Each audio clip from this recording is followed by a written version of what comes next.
My name is Rachel Donovan. I'm 50 years old. I've got salt in my hair and calluses in my soul. Earned from 3.5 decades at the same desk in a quiet corner office at Bridge and Hollow, an architecture firm in Boise. I've worked through snowstorms, power outages, recessions, and 2 rounds of corporate layoffs. I've built schedules, managed teams, negotiated contracts, and cleaned up messes no one ever saw. I've been the silent engine that kept the machine running. But all of that? None of it was harder than raising my son, Adam, alone. His father died when he was 8. A drunk driver ran a red light on a sleepy Sunday morning and shattered our lives in one sudden breath. I went from being a wife and mother to a single parent with a mortgage, a broken heart, and a child who didn't understand why his dad wasn't coming home. I poured everything I had into Adam. I stopped dating, stopped traveling, never missed a parent-teacher conference. If I had $1, he had 75 cents of it. I kept his world stable, predictable, safe. I wanted him to feel like nothing was missing, even when everything was. He grew up kind, bright, focused. He went to a good college, got his master's in environmental design. That's where he met Claire. At first I liked her. She was smart, articulate, a little reserved, but I figured she was just shy around me. I welcomed her. I helped them move into their first apartment. When Claire struggled with some unexpected student loan debt, I stepped in quietly, paid off part of it. I didn't want them starting their lives together with that kind of weight. Last fall, Adam told me they were getting married.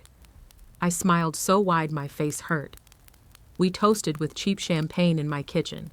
He told me, "It's going to be a small wedding, just close family and friends." I nodded, of course. That made sense. Who needs 100 strangers? I wired them $25,000 the next week. Quietly.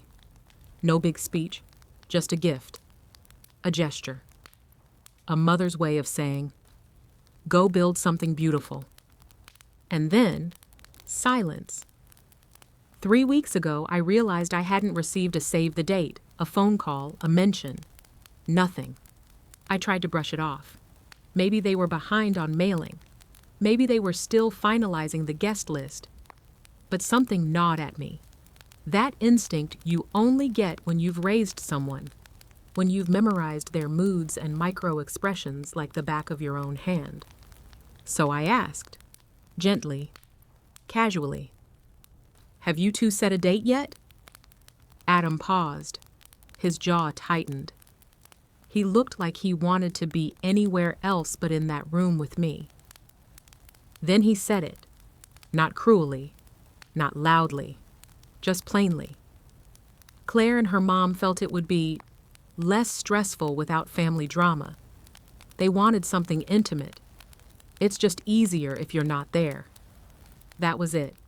No apology, no conversation, just easier. I couldn't speak. My tongue felt like it had been nailed to the roof of my mouth. I nodded. I smiled. I excused myself to the bathroom. And in that tiny tiled room with the faucet running to drown out the sound, I pressed my fist against my mouth and let the tears come. Not because I wasn't invited, because I was erased. I spent the next week walking through my life like it didn't fit me anymore. Everything felt warped. The walls of my house too quiet. My work emails too trivial. The weather too bright. I kept replaying the conversation in my head, trying to decode it, justify it, explain it away. Was I overbearing? Did I offend Claire somehow? Was I too involved? Too helpful? Too much? But then I realized it wasn't about something I did. It was about the role I played, or didn't play. I was the woman who raised him, paid his tuition, showed up at every parent night in slacks bought on clearance. I gave him everything I had. And that included my silence, my restraint. I never demanded, never guilt-tripped, never acted like I was owed. Maybe that was the problem. I taught him I would always understand, always bend, always put him first. And now he'd built a new life, a new center of gravity, and decided I didn't fit the orbit. The wedding happened last weekend. I know because someone posted a photo on Instagram. A friend of Claire's. I wasn't tagged. Of course not. But there they were. Adam in a navy suit, Claire in a sleeveless lace gown, sun-drenched and smiling under a string of garden lights. Her mother stood beside her, tears in her eyes. I stared at that photo for 5 full minutes. Then I closed the app, deleted it, sat in the silence of my living room and poured a glass of wine I didn't want. Not out of spite, not even out of sorrow, but because something had shifted, and I needed to feel the weight of it. I'm not sure what happens now. I still love my son. That won't change. But something in our story has. It's not just that I wasn't invited to the wedding. It's that I was deemed a source of drama simply by existing. That my presence was seen as a burden. That after everything, I was disposable. I'm learning not to chase clarity from people who benefit from your confusion. I'm learning that sometimes you pour everything into someone and they grow in a direction that leaves you behind. That's not bitterness. That's truth. And I think I'm finally ready to stop trying to fix what I didn't break. Maybe I'll travel, go somewhere warm, buy a camera, take pictures of sunsets. Maybe I'll dye my hair or learn how to paint. Maybe I'll take myself out to dinner, just because. I don't know yet, but I do know this. I may not have been invited to the wedding, but I'm still here. And I'm done apologizing for that. At first, I told myself I must have misunderstood. Maybe it was Claire's idea to keep things minimal. Maybe her family had strong feelings about weddings, or maybe they were trying to save money. I kept making excuses, bending the truth until it almost broke. But then I found out Claire's family wasn't just attending. They were flying in from 3 different states. Her cousins, her college friends, even her former roommate's boyfriend was on the guest list. Everyone was invited. Everyone except me. The realization hit like a quiet punch to the ribs. No one shouted. No one slammed a door. But the message was deafening. I wasn't wanted, not even tolerated. I went home that night, my keys clinking in the door, the hallway dim and still. I kicked off my shoes like always, fed the cat, and poured a glass of Chardonnay I barely tasted. My hand moved on autopilot, opening the banking app I knew too well. The second transfer, $35,000, was scheduled for 2 days from now. It was the final installment I'd promised myself I'd give them. Quietly, without fanfare. A final act of generosity for a wedding I would not attend. I stared at that number on the screen. $35,000. That's not just money. That's years of overtime. That's Christmas bonuses I didn't spend. That's canceled vacations, packed lunches, and never upgrading my old car. That was the just-in-case fund I had set aside not for emergencies, but for moments like this. Milestones, legacies. And they didn't want me there. They wanted my money. Not my presence. Not my voice. Not my smile in the crowd when they said their vows. Just the transfer. I felt something inside me snap. Not loudly, not violently, just a quiet shift. Like ice cracking beneath your feet, slow and inevitable. The next morning, I got dressed like I was going to work. Slacks, a blouse, lipstick. But instead of Bridge and Hollow, I drove to Boise Valley Credit Union. I asked to speak with the branch manager. I sat down in her glass office with the fake plant and the framed certificates on the wall. And I canceled the transfer. No long speech, no dramatic scene, just a calm, firm sentence. The circumstances have changed. She nodded, typed a few things, and that was that. I walked out into the Idaho sun feeling strangely weightless. Not free, exactly, not triumphant, but like I'd finally stepped out of a fog. By noon, my phone was a war zone. 10 missed calls from Adam, 2 voicemails from Claire, both teary. The first one started calm, but cracked halfway through. She talked about how the venue needed the deposit, how things were already stressful enough. The second one, it sounded like a child who realized the safety net had been pulled away. I didn't respond. Not yet. I needed time to feel what I felt without them rushing in to rearrange the narrative. Because that's what they would do, wasn't it? Turn it into a misunderstanding. Make it about logistics. Claim they were trying to protect me from some imagined discomfort. But the truth was already carved in stone. I wasn't invited. Not because they forgot, but because they chose not to. Later that night, Adam showed up at my house. He didn't text first, just knocked on the door like he was still 16 and needed gas money. I opened it. His face was flushed, his eyes tired. He looked like he hadn't slept in days, which I'll admit gave me a flicker of satisfaction. He said, "Mom, can we talk?"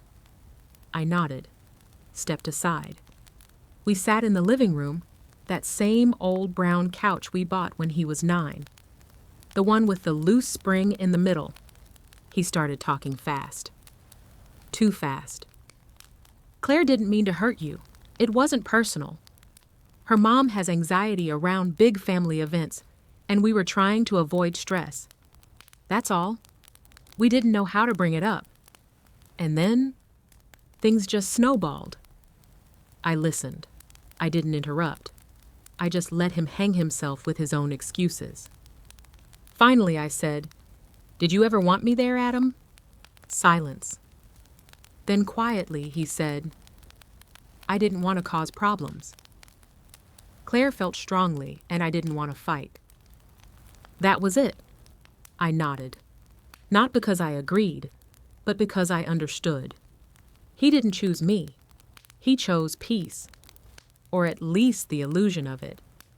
I don't remember exactly what I said after that. Something about love not being a line item on a spreadsheet. Something about how I taught him to be thoughtful, but not spineless. I didn't yell. I didn't cry. I didn't beg for a seat at a table that was already set without me. Before he left, he stood in the doorway for a long time. I could feel him wanting me to offer a way out, a patch, a compromise. But I had nothing left to give. So I just said, "You should go. You have a wedding to plan."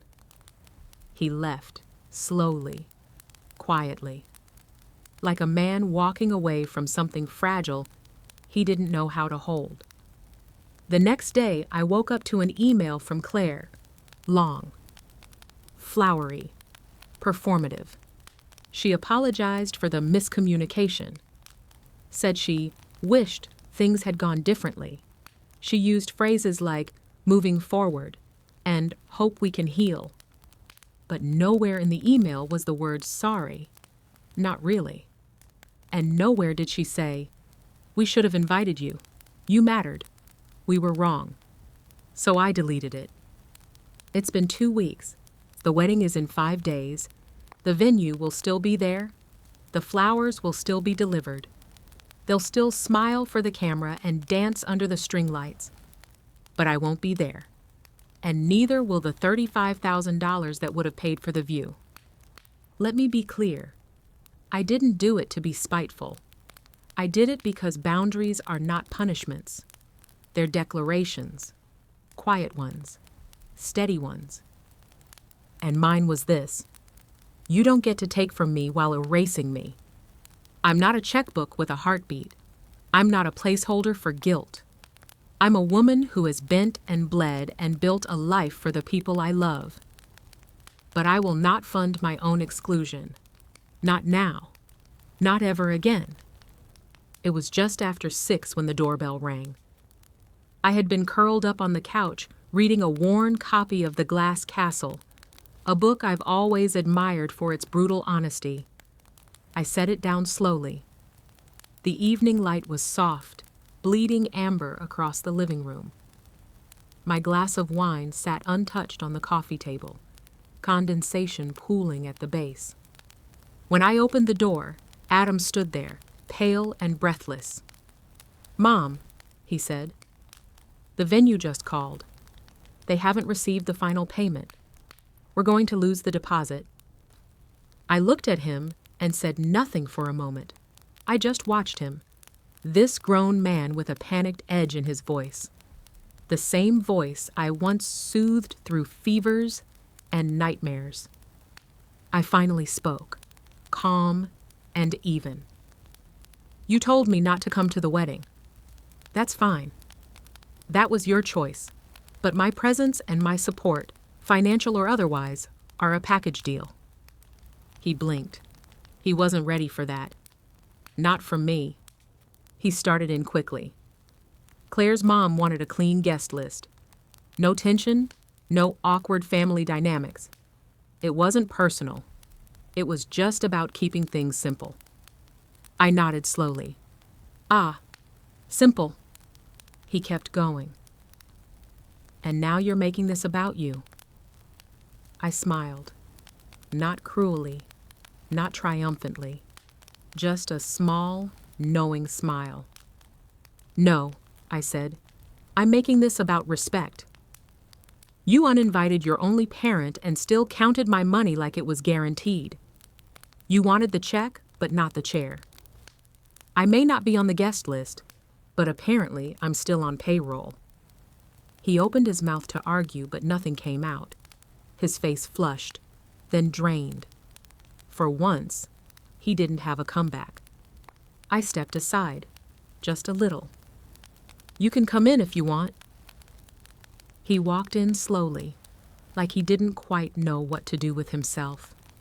He sat down in the armchair across from me, not the couch. I noticed that. He tried again, his tone a little softer. "We're in a bind, Mom. Everything's scheduled. If the venue falls through, we lose the photographer, the caterer, everything." I nodded again. "Sounds like poor planning." He flinched at that. I didn't mean it to be cruel, but I wasn't going to rescue him from the consequences of his choices either. "I was going to tell you," he added quickly, almost like a child trying to escape detention. "I just didn't know how."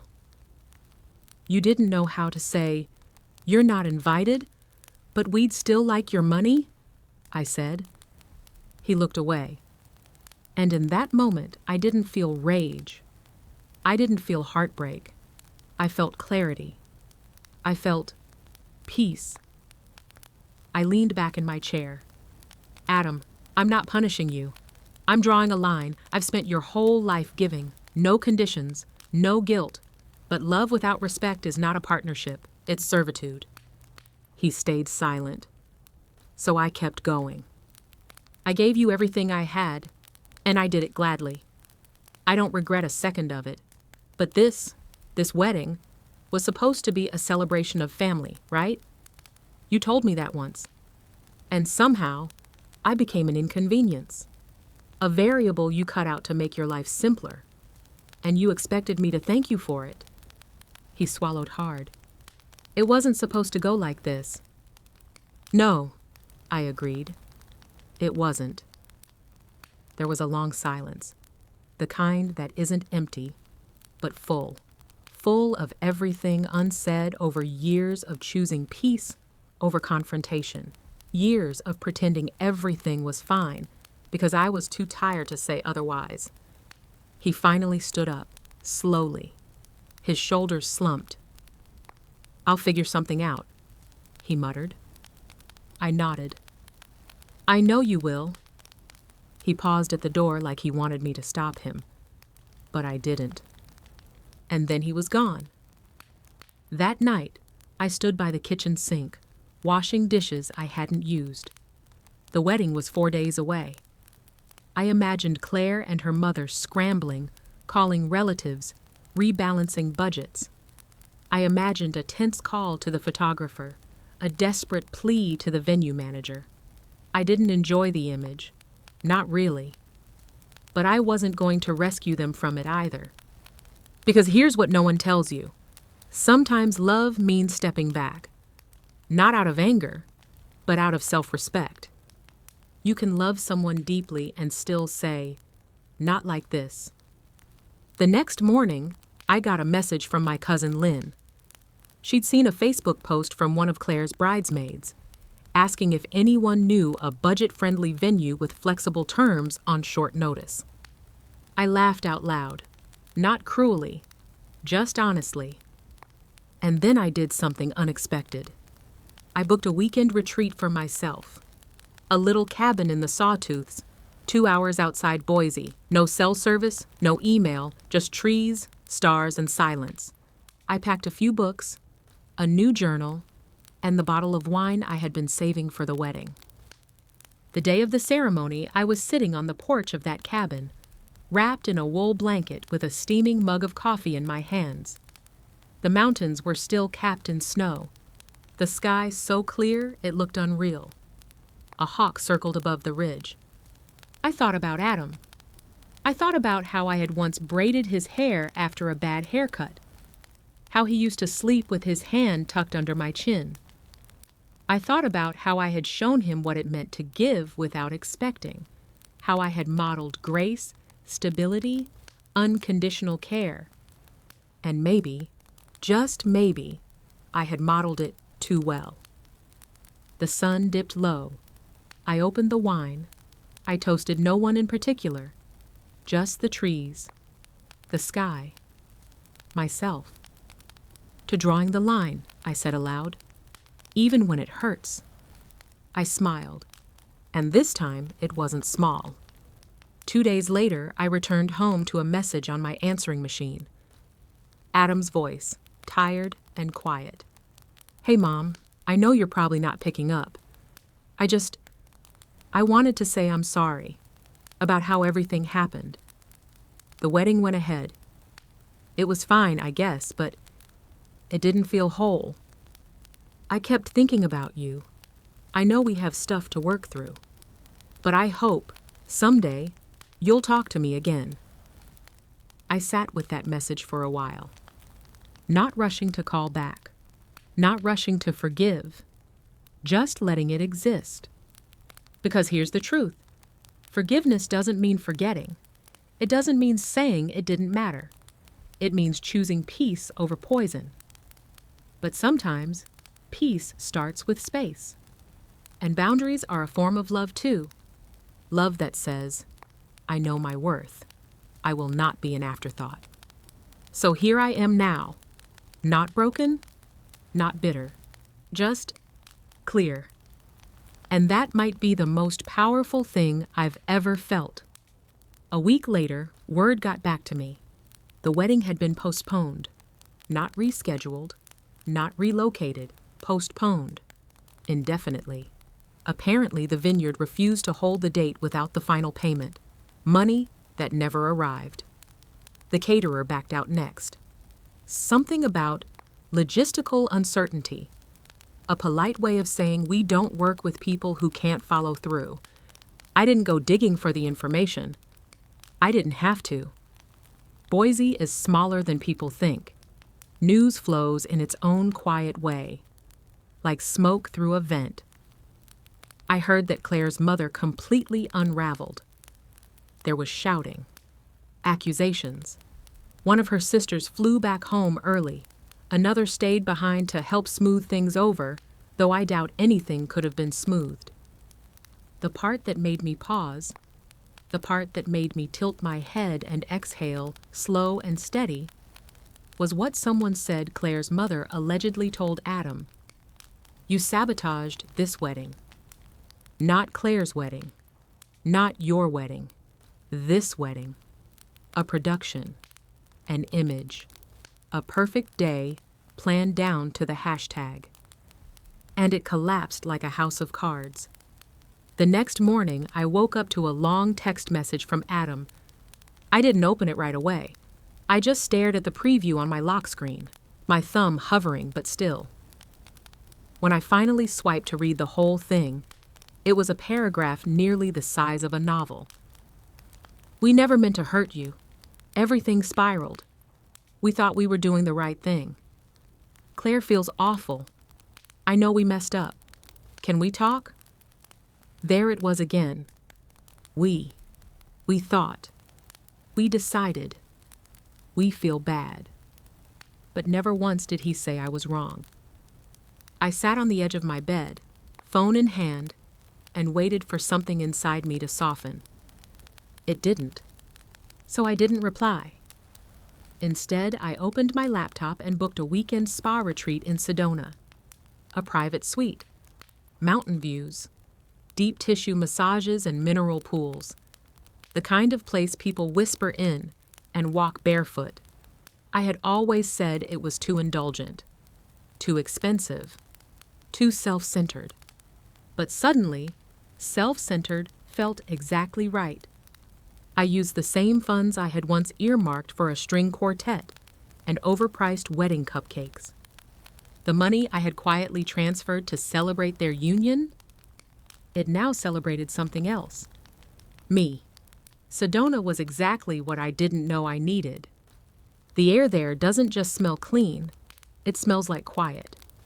I walked along red rock trails at sunrise. I let strangers wrap hot stones in towels and press them against my shoulders. I drank lemon water with sprigs of mint and didn't once check my email. I brought a journal but didn't write much. Just one sentence. This is what it feels like when peace finally costs less than people. On my second night, I had dinner alone on a patio overlooking the desert. The server, her name was Camilla, asked, "Are you celebrating anything tonight?" I smiled. "Yes," I said. "Freedom." She brought me a glass of champagne on the house. The thing no one tells you about boundaries is how hard it is to hold them when people finally notice they exist. There's always a moment when those who once benefited from your silence come knocking with justifications, apologies, and promises to do better. But here's the secret. Apologies are only meaningful when they arrive before the fallout, not after the damage has been counted and the cost has been refused. Adam hadn't wanted a conversation. He wanted an eraser, and I am not a chalkboard. By the time I flew back to Boise, I felt taller, lighter, not healed. Healing isn't a finish line, but awake. I unpacked slowly, watered the plants, took a long shower, and then I poured myself a cup of tea and sat in the kitchen, looking out at the backyard where Adam once played with a soccer ball until the stars came out. I remembered the scraped knees, the bedtime stories, the long nights with fevers and math homework and broken hearts. And I also remembered the wedding invitation I never received. Both things are true, and I can hold them both without breaking. Maybe one day we'll talk. Maybe not. But this part of the story, this quiet chapter of rediscovery, it belongs to me. And I'm done apologizing for writing it. The wedding did eventually happen. Not at the vineyard, not under a canopy of string lights or with a curated hashtag on Instagram. It was a courthouse ceremony, followed by a modest dinner at a local restaurant. Chicken parmesan, I heard. Immediate family, a few friends. No frills, no fanfare. And once again, I wasn't invited. But this time, it didn't sting.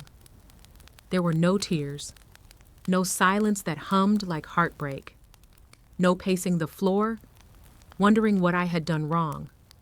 This time, their decision didn't feel like a betrayal.